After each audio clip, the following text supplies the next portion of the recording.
Hi, I'm CJ from 11 News, and a Queensland psychologist has come up with a great way to help autistic children by building a new Minecraft video game. Luke Blackwood, welcome to 11 News. Thanks, Christy. Luke, how did this idea come about and how does it help autistic children? Well, this idea came about a year and a half ago, and it's something that has slowly developed. But it all really originated when I decided to start an online private practice, which really had the goal of reaching all Australians. Now, I quickly realised that I wasn't actually going to be able to effectively engage the under 12 cohort online. And I think the biggest reason was because these kids need to learn through play. So all the face-to-face sessions that I would do with a child, they're all fun, interactive, there's drawing. You just can't do something like that over Zoom. So I tried to find out what else could be out there and what could help support me to do these telehealth sessions. And there wasn't really anything that I felt met that need. So I decided to make my own, and that was the birth of Legendland. So now we've got a small team of developers, well, two other developers and myself, and we've been building and tinkering with it for about a year and a half now. I love the name Legendland. So I know there's one out there called Autistic that also uses the Minecraft game. How is your version different to that one? Good question. So Autistic is a great service. It was started by a father who has autism as well as two children with autism. And he really wanted to create a safe place for kids to play Minecraft with autism online. And it has a strong community, and it also has staff that are on there making sure it's safe and people aren't doing things or saying things they shouldn't, essentially. Legendland is played with a registered psychologist at the time of the session, and it's used to facilitate telehealth. So very similar to what we're doing right now over Zoom, would be chatting, but our characters would also be in the game interacting, so we can see and talk to each other. And there's a series of mini games that each teach a different therapeutic concept. Okay, well, let's have a look at Legendland. Take me in there. All right, let's do it. So welcome to Legendland, Christy. Just in front of us, we've got Mojo the Mindful.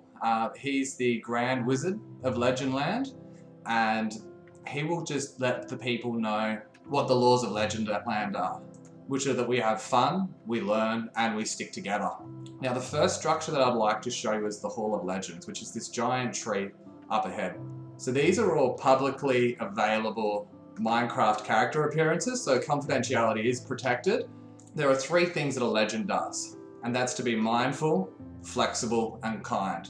And when the people I work with actually show these values, they can get added to the Hall of Legends and immortalized in the game forever.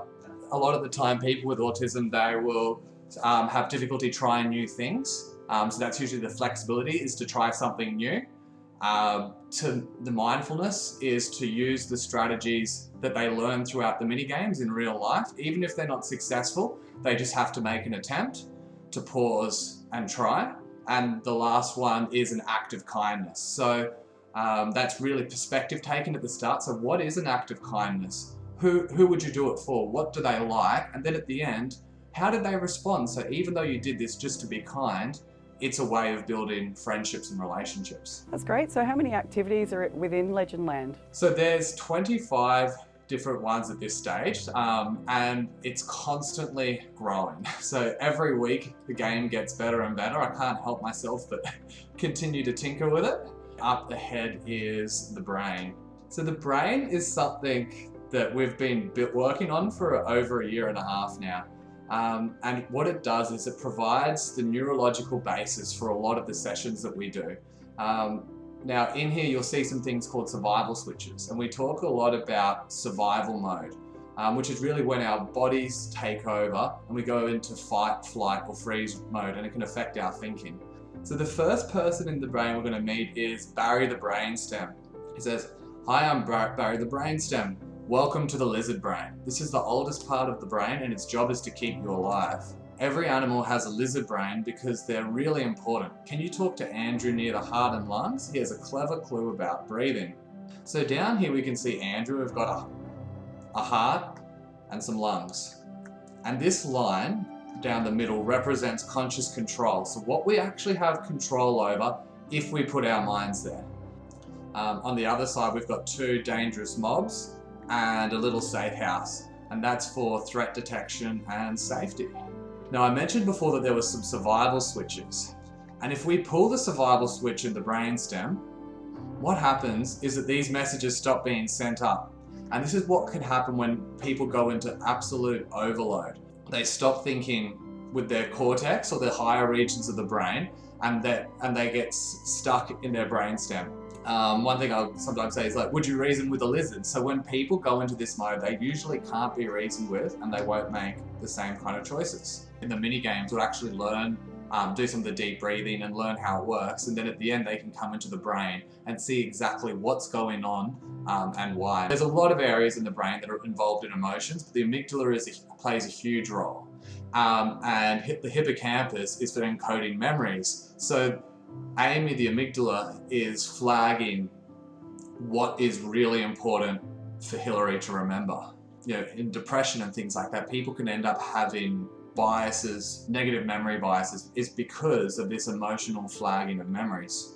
Now, there's one final place I'd like to show you within the brain. We're going to go to the frontal lobe. So that's thinking, problem solving, working memory, so your ability to hold multiple thoughts in your mind at the same time and manipulate them and make good choices. And then finally, there is one more survival switch. So if we pull the survival switch in the frontal lobe, you can see that angry Amy, the amygdala, has now hijacked the prefrontal cortex. I knew she was evil. Exactly. She's not evil, but she is angry. And that we can turn it back off again. But I think that's a really nice way of showing that for the kids in a concrete way that it is actually normal to have these emotions. Yeah, it's a great visualization tool for, you know, when they go back into life after playing the game, they can imagine turning off that switch if they're getting angry. And absolutely. And then at the end, there'll always be a check-in with the parent, or usually depending on the age. And then we can talk about not only, you know, having fun and learning within the game, but how can we make it applicable to the real world. Yeah, that's great. So do they spend most of their time within the brain? A little bit. So there's usually one or two, maybe one session within the brain, and sometimes we'll go back. Did the children have access to it at home, or is it just within the sessions with you, because you obviously need to talk about what's happening? At this stage, it's just in the sessions with me, but we've got a rewards server coming up, and we're actually doing beta testing over the next 2 weeks, and so that soon they'll be able to play the sessions at home to reinforce some of these concepts. And what's some of the feedback that you've received? The feedback so far has been pretty amazing, and each family has their own story. One previously refused to engage in session I'd actually been through 3 psychologists before his 7th birthday, and now he counts down the sleeps to Legendland. 2 others that really stick out for me. We actually did the first session with the camera off, and they hadn't left the house for 2 weeks. That we slowly built rapport within Legendland. Now she's joined a social group, can leave the house regularly, and has made her first couple of friends, which I think is really just one of the best parts of my job and the most rewarding, because when someone makes a friend, it improves their confidence, self-esteem, social skills, and just overall happiness and well-being. Sounds like it's been really life-changing for people. So what's the plan from here? Now, the final thing that we have in the works, and once we finish the reward server, we're going to adapt it, and put the brain as well as a couple of other mini games on there and put it out there for free. Just because I think that these are things that every child should know, and there's a lot of people that can't access Legendland, so that will give them, I guess, some skills and understanding around that. Yeah, it certainly looks like something that should be accessible to everyone, because it looks amazing. It looks like it's very beneficial. We're constantly coming out with new things. Those are really just a couple of the projects that we have in the works. So if people want to stay up to date about what we're doing, we have Facebook and Instagram under Full Potential Psychology, and yeah, that would be the best place to stay up to date and to find out more information if anyone's interested. Fantastic. Well, good luck with changing people's lives, and thank you for showing me Legendland, Luke. Great, thanks Christy.